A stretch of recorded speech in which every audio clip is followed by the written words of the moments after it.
भारतीय सिनेमा को अब 100 साल से भी ज्यादा हो गए हैं। ऐसे में इस संगीतमय कला रूप के 11 सर्वश्रेष्ठ गीतों का चयन करना वाकई एक चुनौतीपूर्ण काम है। हमने कुछ बेहद लोकप्रिय और एक दो समीक्षकों द्वारा सराहे गए गीतों को चुना है, जिनमें कम से कम एक ऑस्कर विजेता गीत भी शामिल है, जिस पर आप थिरकने लगेंगे। दक्षिण एशियाई सिनेमा प्रेमियों के लिए ये गीत तुरंत पहचाने जाने वाले होंगे, लेकिन नए दर्शकों के लिए भी ये प्लेलिस्ट भारतीय संस्कृति के इस रंगीन और मधुर कोने में डूबने के लिए एकदम सही है। नाचने के लिए तैयार हो जाइए। बॉलीवुड के सर्वश्रेष्ठ गाने। 1. छैया छैया, फिल्म दिल से 98। एक मंत्रमुग्ध कर देने वाला भावुक उर्दू प्रेम गीत ट्रेन के छत पर गाया गया है, जब ट्रेन मनमोहक पहाड़ी जंगल के नजारों के बीच से गुजर रही होती है। आइटम डांसर मलाइका अरोड़ा अपने थिरकने के अंदाज से शकीरा को टक्कर देती है और शाहरुख खान हमेशा की तरह सहजता से नाचते और सिर हिलाते नजर आते हैं। AR रहमान द्वारा रचित इस गीत को सुखविंदर सिंह और सपना अवस्थी ने गाया है। ये एक ऐसा गीत है जिसे सुनकर आप टॉयलेट ब्रेक लेने का बहाना नहीं बना सकते। 2. नाचो नाचो, नाटू नाटू, फिल्म RRR 2022। इस धमाकेदार गाने के तेलुगु संगीतकार MM कीरावानी अखिल भारतीय सिनेमा के दिग्गज हैं। उन्होंने इस गाने को मूल रूप से तेलुगु में बनाया और बाद में कई भाषाओं में डब किया। ताल इसकी मुख्य विशेषता है, जिसमें भारतीय चमड़े के ढोल की मधुरता समाहित है। तेलुगु संस्करण ने सर्वश्रेष्ठ गीत का ऑस्कर और गोल्डन ग्लोब पुरस्कार जीता, जबकि हिंदी संस्करण, जिसे आप नीचे देख सकते हैं, कहीं अधिक लोकप्रिय है। वीडियो यूक्रेन के मारिंस्की पैलेस में फिल्माया गया था, जो ब्रिटिश राज के तहत भारत की छवि प्रस्तुत करता है। इसमें फिल्म के मुख्य कलाकार NT रामाराव जूनियर और रामचरण ब्रिटिश शासकों के खिलाफ नृत्य प्रतियोगिता में अपने डांस मूव्स का प्रदर्शन करते नजर आते हैं। 3. सुरमई अंखियों में, फिल्म सदमा 83। तमिल संगीत के दिग्गज इलैया राजा का संगीत करियर विभिन्न भाषाओं में 1000 से अधिक अखिल भारतीय फिल्मों के साउंड ट्रैक तक फैला हुआ है और ये उनकी सबसे भावपूर्ण रचनाओं में से एक है। कमल हासन और श्रीदेवी की भारत की सबसे प्यारी जोड़ी वाली एक मार्मिक कहानी में इस कोमल और मधुर लोरी को प्लेबैक गायक KJ येसुदास ने मधुरता से गाया है। 4. कभी खुशी कभी गम, फिल्म कभी खुशी कभी गम 2001। शुरुआत में मिलीजुली समीक्षाओं के बावजूद कभी खुशी कभी गम अंतर्राष्ट्रीय स्तर पर सबसे ज्यादा कमाई करने वाली बॉलीवुड फिल्मों में से एक बन गई। इसका टाइटल ट्रैक इस बात का बेहतरीन उदाहरण है कि कैसे एक गाना फिल्म में अपनी छाप छोड़ सकता है। लता मंगेशकर की विशिष्ट और भावपूर्ण आवाज आपको परिवार की जटिल दुनिया की सैर करा देती है। अपनी गायकी के माध्यम से वो फिल्म के शीर्षक को जीवित कर देती है, जिसका अर्थ है खुशी के पलों में, दुख के पलों में। दर्द और खुशी एक शानदार प्रस्तुति में समाहित हो जाते हैं। 5. तुझे देखा तो ये जाना सनम, फिल्म दिलवाले दुल्हनिया ले जाएंगे 1995।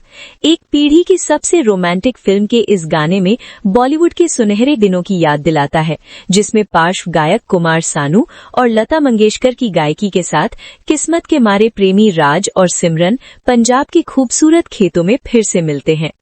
वो वेशभूषा बदलने, स्थान बदलने, आल्प्स पर्वतमाला में और स्वप्न दृश्यों के बीच एक दूसरे की बाहों में मरने की घोषणा करते हैं।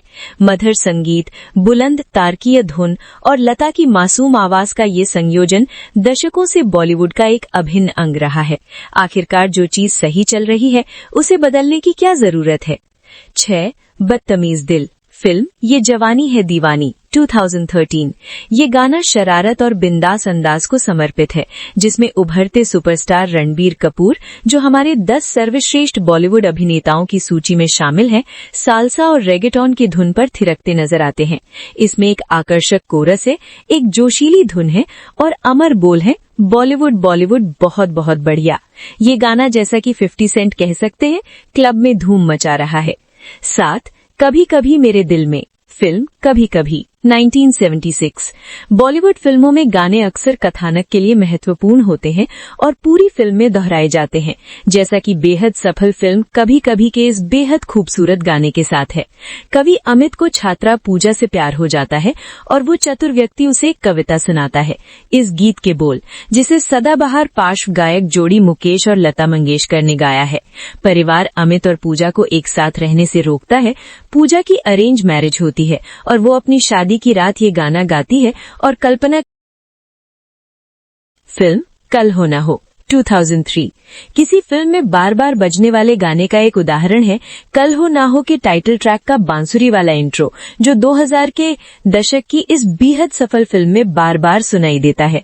सोनू निगम की मधुर और भावपूर्ण आवाज जावेद अख्तर के उत्कृष्ट और काव्यात्मक गीतों को मधुरता से जीवंत कर देती है और एक प्रेम त्रिकोण की कहानी को संगीतबद्ध करती है, जिसमें एक लाइलाज बीमारी का मोड़ भी शामिल है।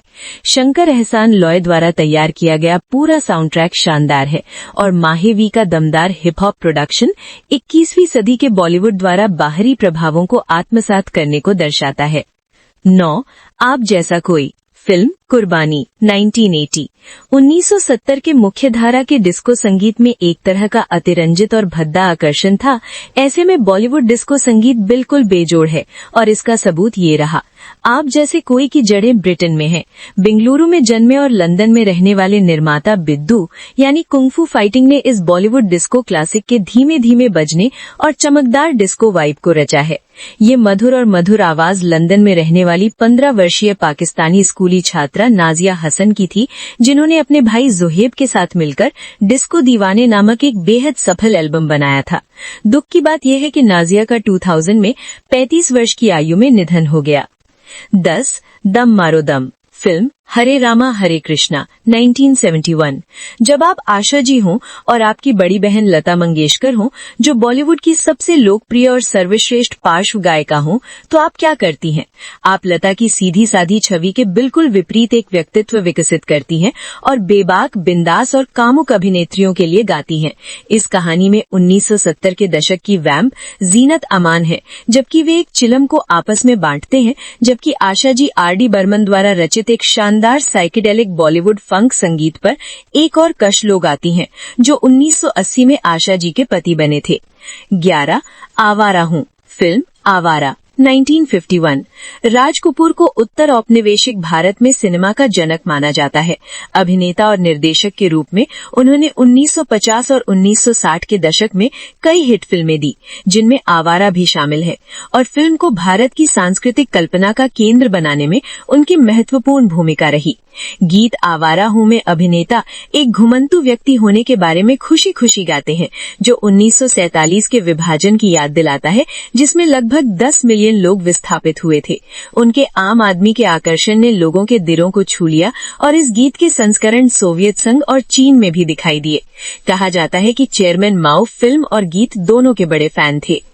दोस्तों, आपको आज का वीडियो कैसे लगा और आपका फेवरेट गाना कौन सा है, जरूर बताना। फिर मिलेंगे।